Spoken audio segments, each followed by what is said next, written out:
All right, let's just get this out of the way. Was it a hard decision to stay, considering all that was going on, and how long did you have to think about it? I thought about it for a little bit in December. Thought that was what I wanted to do briefly, and then I just kind of realized that I like simplicity a lot. It's simple, it's easy. Clemson's an amazing place, so I was like, why would I ever want to leave something like this? Even though it was amazing to play for him for 2 years. It's a great experience. Not many people get to do that, get to play for their father on the Division I stage.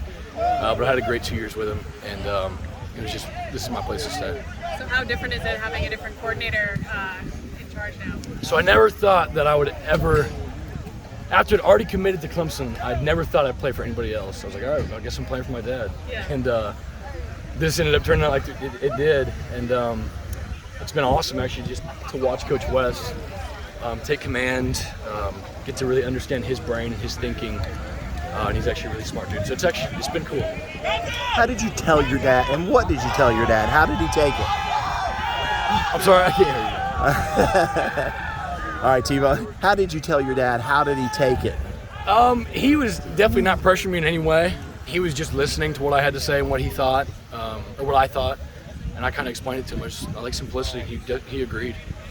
There's no need to complicate your life at this age. So when you said you initially thought that's what you wanted to do, where did that realization come from? What made that decision for you to stay? I had talked to Coach Sweeney, and he was like, well, what are you going to do? And I'm like, I guess I'm going to stay. And so I had kind of told him that, but I didn't really mean it.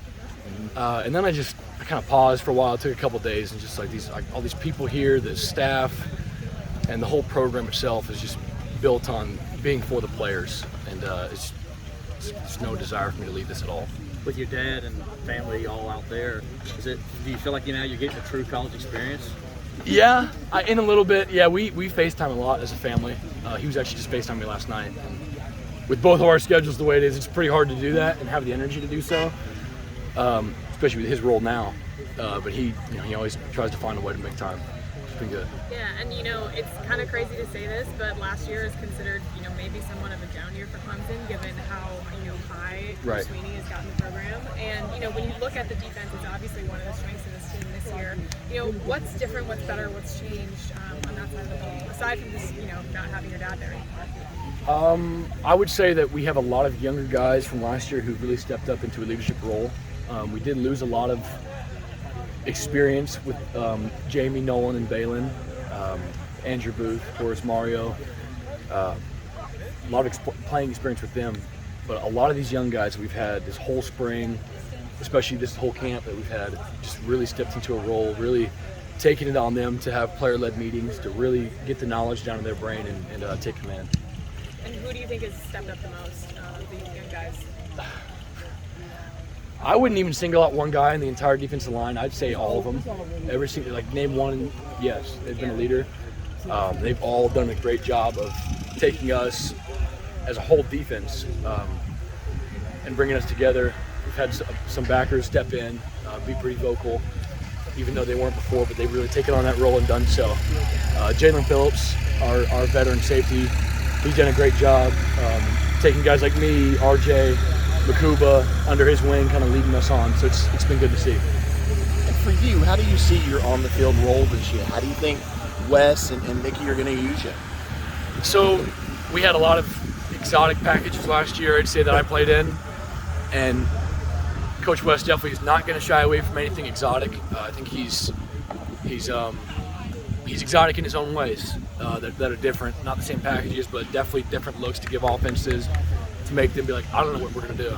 And I don't know how exactly my role fits. I just want to be able to understand schemes, understand what he wants to do with our defense, and try to understand it to the best of my ability. See the shoulder brace there. How do you feel physically?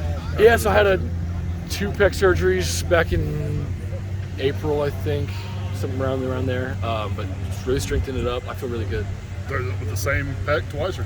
Yeah, so I had the surgery. I tore it on pro day, bench pressing, being stupid, and then it got infected from the surgery, and so I had to go in 2 weeks later for emergency surgery the day of spring game.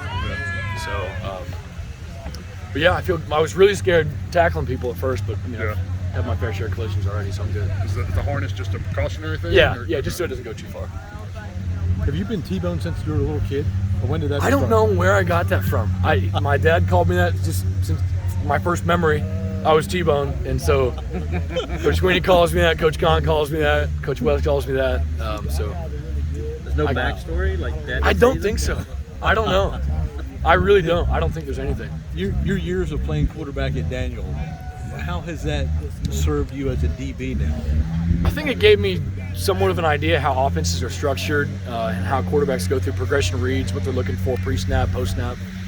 I think that gave me a little bit of an advantage. Quarterbacks trying to lick you off and stuff. It's like, I know you're looking here because you want me to go there so you can throw it here.